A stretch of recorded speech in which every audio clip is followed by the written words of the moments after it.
Hello, Angela's Lifestyle. Hello, good morning mga loves ko.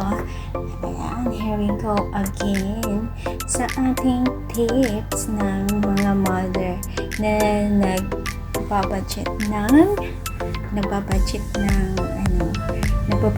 sarili.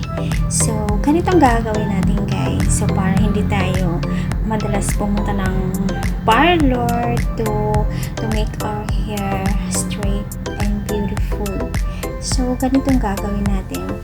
As usual, diba, nagbo-blower tayo after maligo and then slight natin i-iron siya. So, because na mahirap because sarili mo sa likod hindi mo siya gawa ng maayos. So, ganitong gagawin natin. Itatali natin yung on the top ng ating hair, yung dito sa unahan natin. Itatali natin, i-clip natin siya. Ganyan.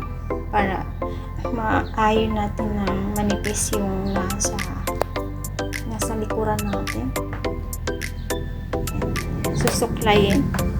And then, haharap tayo sa salamin. Kaya natin gawin to sa sarili natin guys para maka-budget, para hindi tayo masyadong pupunta ng parlor. So, ayan, papakita ko sa inyo. Nakaharap ako niya sa may mirror, no?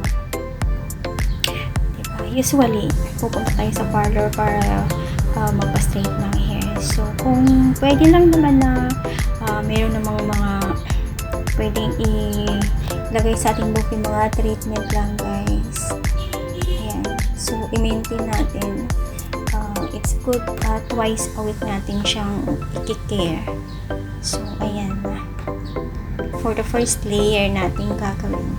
Ayan. And then, ang hirap guys kasi nga diba, lalo na sa likod, hindi mo siya magawa ng maayos. So, pansamantala, para maging maganda yung maganda tingnan yung ating hair. Siyempre, kailangan natin yung mga beauty tips to maintain our beauty, diba? Kahit na daming problema, kailangan natin alagaan yung sarili.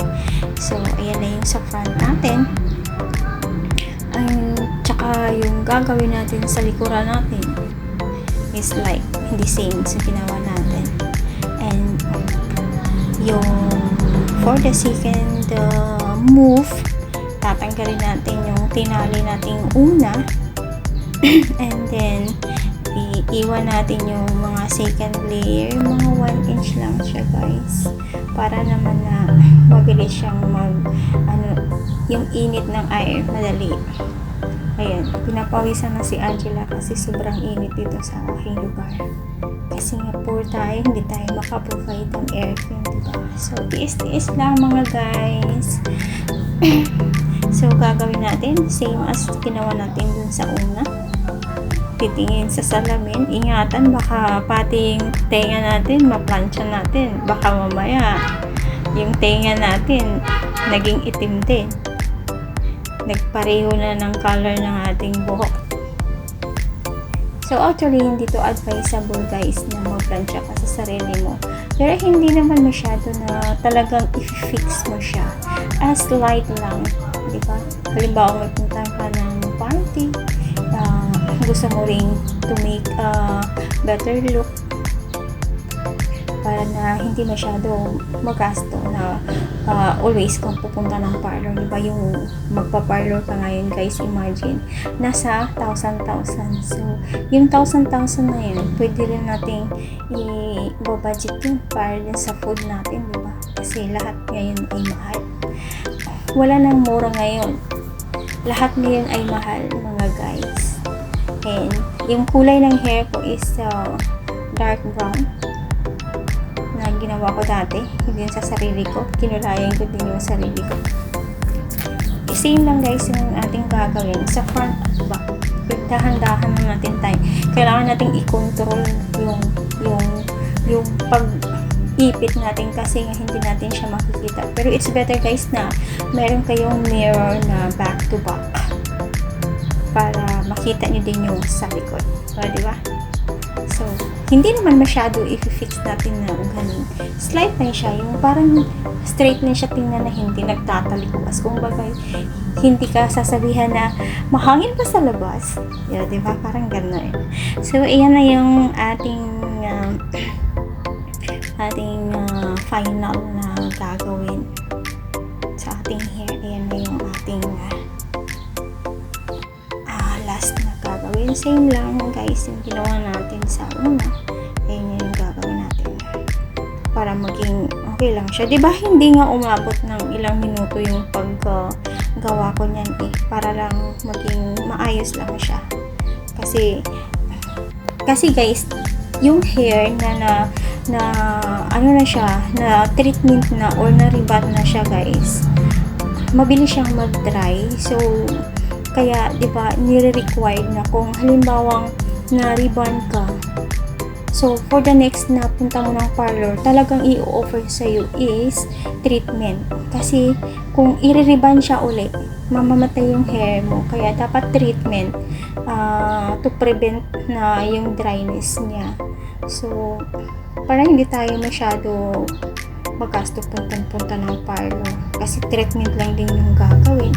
So, may mga, ngayon, sa mga commercial, meron ng mga treatment shampoo na kailangan yung bilhin to maintain yung healthy ng ating hair. Kasi, the number one na magbibigay ng kulay, magbibigay ng attractive, anong tawag dito, yung maka-attract sa mukha mo is yung hair. So, kahit na medyo mahirap, pero kailangan mong gawin para maging okay din siya.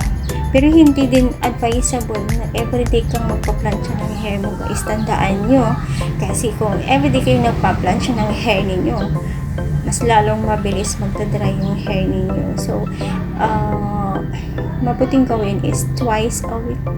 And then, kung blower, it's okay, everyday siyang gagawin. Pero yung ironing, not good. It's not advisable to use everyday kasi magdadry yung hair ninyo. Yung sa likod, dahan-dahan lang. Tsaka, baka mamaya pati yung liig nyo magplansya. Yung hair ko guys, hindi siya na-rebond. I know, nagpa-rebond ako almost 6 months na. Hindi na ako naulit kasi nga wala tayong pera, diba? Ginagawa ko lang is nagsha-shampoo lang ako, and then may mga commercialized na treatment shampoo, yun yung nilalagay ko, and then minsan twice a week, minsan once a week na lang siyang ina-iron ko to make our hair straight and beautiful. Ganyan tayong mga babae, kailangan so that's all for today's video guys. Just take care and